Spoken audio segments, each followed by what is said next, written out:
நிறைய பேருக்கு இதனால கூட மன அழுத்தம் வரலாம், தெரியாம இருக்கு அவங்களுக்கு.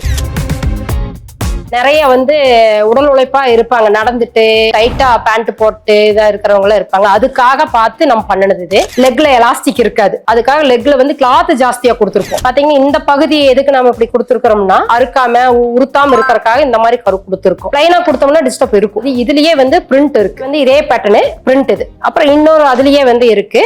அது எப்படின்னா மேல சின்ன ஒரு டேப் எலாஸ்டிக் மாதிரி நாங்க கொடுத்துருப்போம். இந்த மூணுமே ஒரே மாதிரி பேட்டர்ன் தான். அப்புறம் அதுக்கு அடுத்து கொஞ்சம் லென்த் கம்மியா யூஸ் பண்ணணும் அப்படிங்கிற கேட்பாங்க, அதுக்காக ஒரு 2 இது வச்சிருக்கோம். அதுல பாத்தீங்கன்னா இது கொஞ்சம் லென்த் கம்மியா இருக்கும், ஆனா கீழே போடும்போது கரெக்டா இருக்கும். சைடு கொஞ்சம் கம்மியா இருக்கும். இதுலயே பிளைன் பிரிண்ட் அந்த மாதிரி பேட்டர்னு. இதுலயும் இன்னும் ஸ்போர்ட்ஸ் இதுக்கெல்லாம் யூஸ் பண்ற மாதிரி இருக்கிற ஒரு பயலுக்கு இருக்கு. இந்த எலாஸ்டிக் மெலிசா இருக்கிற காரணம் நம்ம அந்த ஸ்போர்ட்ஸுக்கு நம்ம யூஸ் பண்ணும்போது கொஞ்சம் டிஸ்டர்ப் இல்லாம இருக்கிறதுக்காக நம்ம பண்ணணும். உள்ள பேண்டி கரெக்டானதை போடலைன்னா வெளியில சொல்ல முடியாது இல்லைங்களா, அந்த மன அழுத்தம் கூட இருக்கலாம். நம்மளோட உடம்புக்கு தகுந்த மாதிரி வாங்கி போட்டா இன்னும் கொஞ்சம் யூஸா இருக்கும். அது எப்படி கேட்டு வாங்கணும்னா இந்த இடம் ஷேப் இருக்கணும். ஃப்ரண்ட்ல ஷேப் இருந்தா மட்டும்தான் நம்மளுக்கு யூஸ் பண்றதுக்கு கொஞ்சம் நல்லா இருக்கும். அதை கேட்டு வாங்கினாங்கன்னா இன்னும் கொஞ்சம் நல்லா இருக்கும்.